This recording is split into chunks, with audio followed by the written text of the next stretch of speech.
relax a little bit and forget about it. So it was okay. I mean, it happens, and just got to learn from it.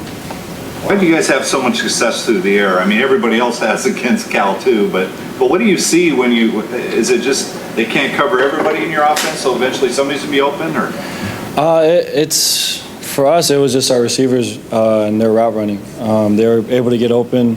We liked our matchups outside, and guys were able to kind of execute and play well. So it was really, those guys getting open, and, I had the time to kind of throw the ball to them. Seemed like you were targeting Dwayne Stanford a lot tonight. Has that relationship between you guys been growing, and what have you seen out of him in the past couple weeks that he's really improved on? I mean, yeah, he's made big play after big play.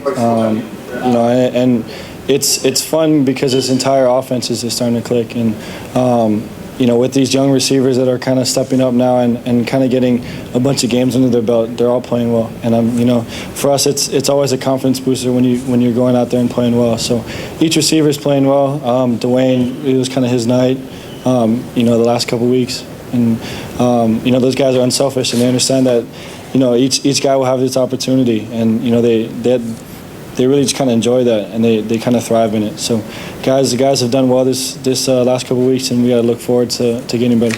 Marcus, you took a Royce Freeman and Byron Marshall are in the hallway. Marcus, you took a pretty good hit. Second season in a row, that interception's been kind of fluky. There was that one in Arizona where guys going out of bounds and scoots it back in, and this one was tipped at least twice before it fell into a guy's hands. So is that a mistake, or is that just you shrug your shoulders and go, wow? Mixture of both. I was definitely on the wrong side in that play. I had Farrell open down the middle. I could have just been patient and moved on in my read. But sometimes when you force throws like that happens, and just got to learn from it. That's the main thing. And obviously Coach Hartford his thing was just kind of flush it and move on. I mean, it happens. It's part of the game, and I'm not too worried about it. You haven't thrown a pick. Do you ever feel like you need to keep that going? Feel like you need to be perfect, or does it give you more confidence that, like, hey, I can make this throw? Like, is it at all a good thing that streak is done with? I mean, I haven't even put much thought into it. So, it's an interception, and for me, it was a turnover, and especially in the red zone, that's always crucial. And when games are closer like that, and that gives up points, that's huge. So obviously just got to learn from it. But throughout the season, I wasn't worried about it, just kind of playing my game. How much did that, when that guy hit you out of bounds, did it scare you a little bit, or did it hurt a little bit, or taking a shot like that? Not at all. It's part of the game. The guy was trying to make a play. It's always tough when you're kind of in between out of bounds and on the field. So, the guy was just trying to make a play. I could have done a little better, probably just protecting myself. But, it was fine. It was a football hit, and, I'm good.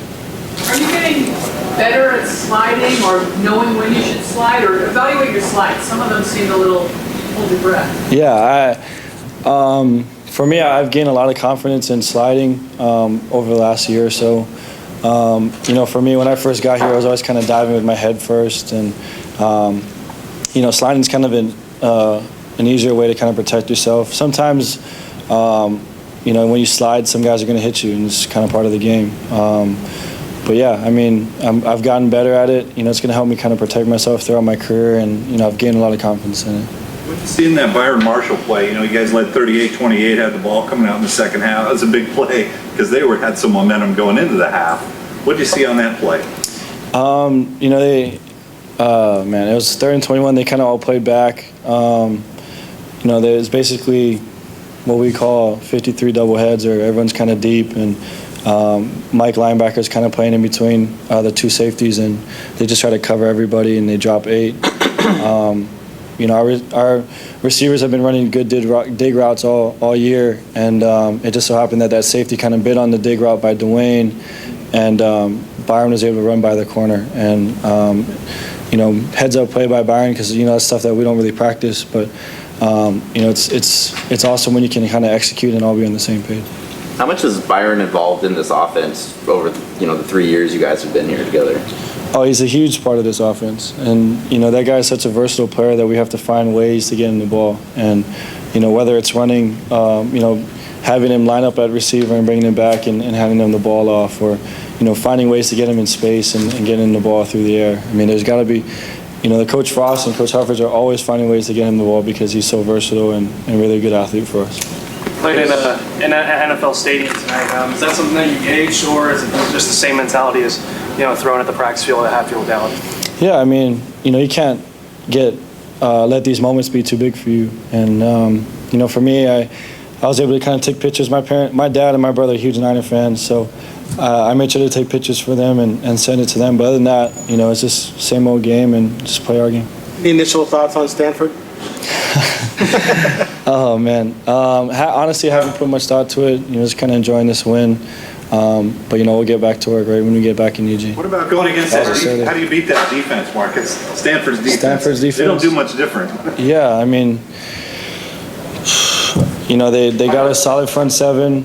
Their backing has played really well this year. I think they're leading the Pac-12 in pass coverage. So, we're going to have our hands full, but we're just got to go out and execute to the best of our abilities, get a good week of practice, and go into the game feeling confident.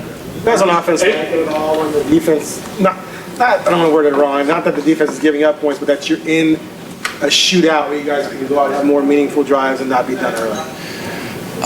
It's definitely a mixture of both. Obviously we want to see our defense play well and get stops, but for a lot of us it's fun to go out there and continue to play. I mean, this game is so much fun to play, and when the offense is rolling, it's an awesome deal to be a part of. And obviously, like I said, we want our defense to play well, but it's also fun to kind of get in and keep playing. You've never been one to really worry about numbers, but tonight you have the all-time passing leader at Oregon. You passed Bill Musgrave. Can you appreciate what that means, what that accomplishment is? Actually, you're the first person to tell me that. So, it is definitely pretty special. There's so many great quarterbacks that have played at this university, and to even be mentioned with those guys, it's truly an honor. So, just got to move on to next week, kind of enjoy it for a little bit and get better.